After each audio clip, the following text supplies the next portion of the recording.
orgasmic enlightenment, where the sexual and spiritual come together. I'm Kim Anami, and I'm a holistic sex and relationship coach and a vaginal weightlifter. In this show, we explore all things intimate.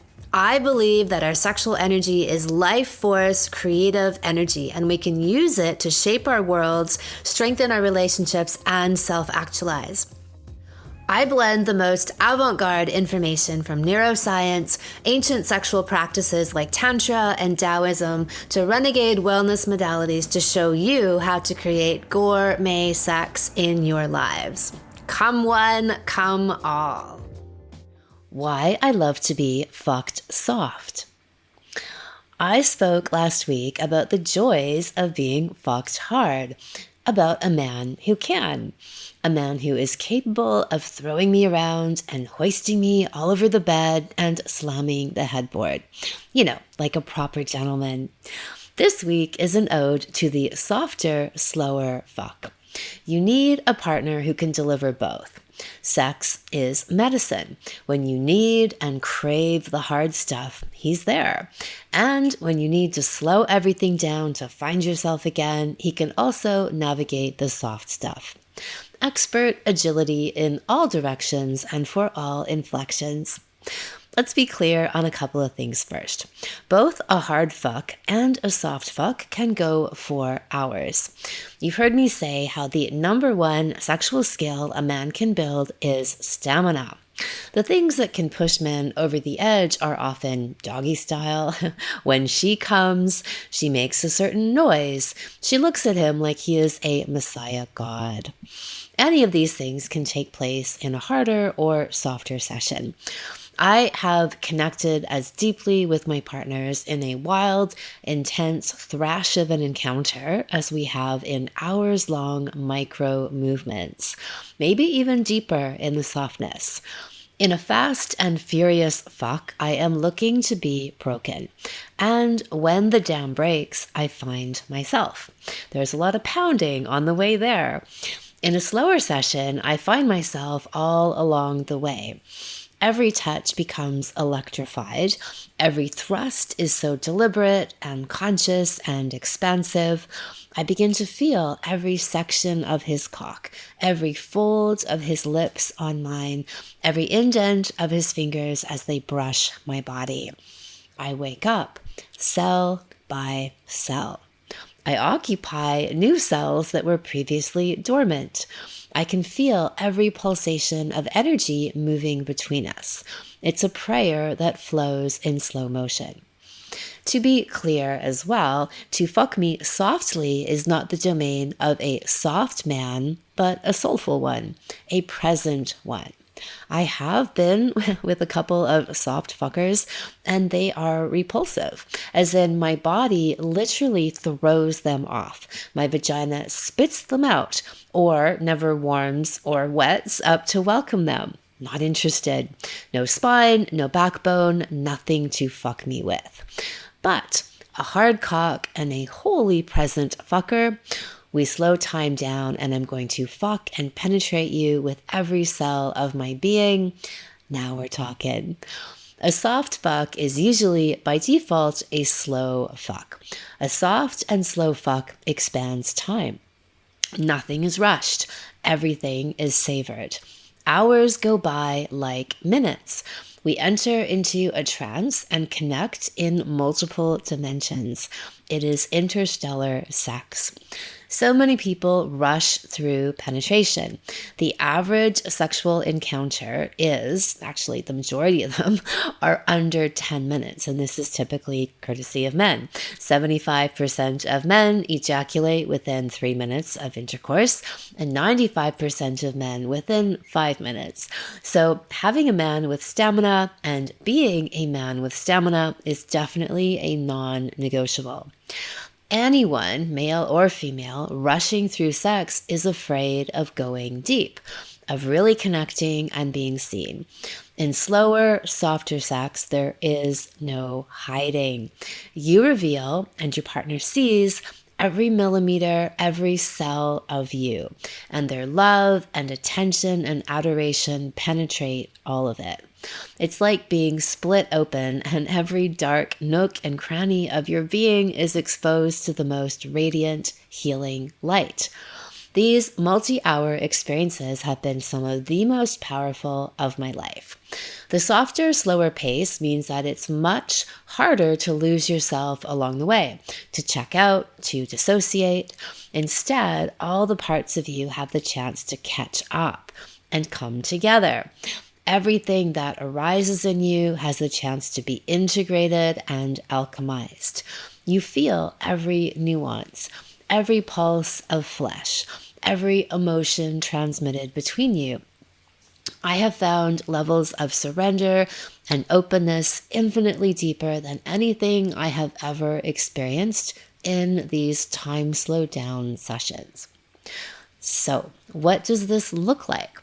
For this kind of sex, I prefer an uncomplicated position like missionary or woman on top. I love having our bodies face to face and heart to heart, and set up in a way you can relax into for a long time. From the outside, it looks like nothing much is happening. Unlike the fast and ferocious thrusting I spoke about last week, and what most people characterize as sex, you would see very little hip movement or hand motions. In fact, I would say that you actually bow out with most of your body parts, and you let your genitals have their own conversation. They start speaking to each other in whispers, in subtle thrusts and squeezes. It's like a meditation where you block out all the other noise and stimulus and you go deep, deep inside. All of your attention goes to your genitals. And in the surrounding quiet, their voices and their needs get much louder. They've always had something to say. They've had a path and direction for you and clear ideas of what they wanted. But most people never really bother to listen. So now you let them do the talking. And you find that you involuntarily begin this beautiful back and forth conversation that you are no longer the conscious initiator of, but the witness to. You watch them come alive. They find each other, lost lovers reunited in an oasis. Lifetimes have passed since they've been together, and now here they are. In this sacred space, all the grief of millennia of having been alone and the sadness of not being seen spill out. And you lick those tears and you fill that deep well of the solitude of being human. So that even if you never touch again, you have left an indelible imprint of what it means to find each other in the abyss. You slip into a trance. Your body is gone, your mind is gone, your genitals are lip-locked, and together they have found a magical portal that opens up into the universe. I've had out-of-body, telepathic, transcendent experiences that defy all physical laws. We are tapping into the energy of creation, the portal between worlds where we bring in new life. We've opened the door and we are balancing on that precipice, dipping into one world and then the other. Some inner wound floats up to the surface that I can't even name, and he immediately illuminates it and alchemizes it. In that instant, my cells are rewired. My name changes and I become someone else. And then something arises in him and I wrap it in my pussy and I envelop it in so much softness and wetness that it disintegrates. The slightest movement of his cock inside of me lights up every fiber in my body. It's like learning to read Braille. And after a while, even your genitals need less movement because your cells, your auras, your emotions are connecting. Words and now even touch feel clumsy, like coarse tools made for Philistines. You've learned how to move pleasure back and forth and touch each other with it without moving any part of your body. He tosses, I catch. I reach, he soothes. You trust the silence. It's like when people talk to each other to fill an awkward space. Sometimes movement is like that. You've already plugged in, and now you let the electrical current and all of your inner secrets flow between you. Sometimes movement is for amateurs. Actually, I think I like this plug metaphor. When you take a plug and you put it into a socket, you don't need to keep jamming it back and forth. You know it's connected and you let it do its thing.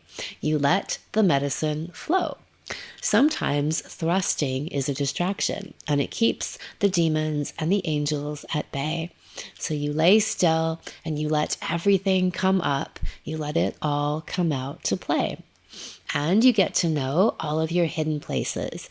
You love them and you adore them in each other. And afterward, it feels like the most important work you've ever done. When we're finished with each other, though we never are, we are not the same people we were 5 hours ago. We have repatterned our entire beings. We've rewritten our futures and our pasts. There is nothing more sacred I've ever experienced than what this just was. We get up, not hungry, not thirsty, except for each other, still insatiable. We look at the time and then look back at each other because how did that happen? Where did those 5 hours go? All they did was whet our appetites and remind each other of who we are. No matter how many orgasms there were and how many hours there were, we are still ravenous for each other, as though nothing could ever slake this desire. And 1,000,000 years since and 1,000,000 years forward, nothing likely ever will. Rumi, in his poetry, commingled the divine as God and the divine in our lover, constantly reaching into each other like one in the same.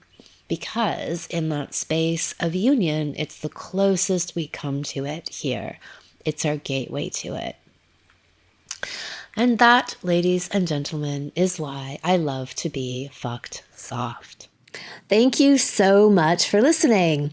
Subscribe to the podcast, leave a review, and send somebody else the gift of a multi-orgasmic and transformational love life by sharing this episode with them. If you'd like to go deeper into all things orgasms, sign up for my free Orgasmopedia series where you'll learn about 9 different types of orgasms everyone can have. Go to kimanami.com and you'll see the sign up there. Come one, come all.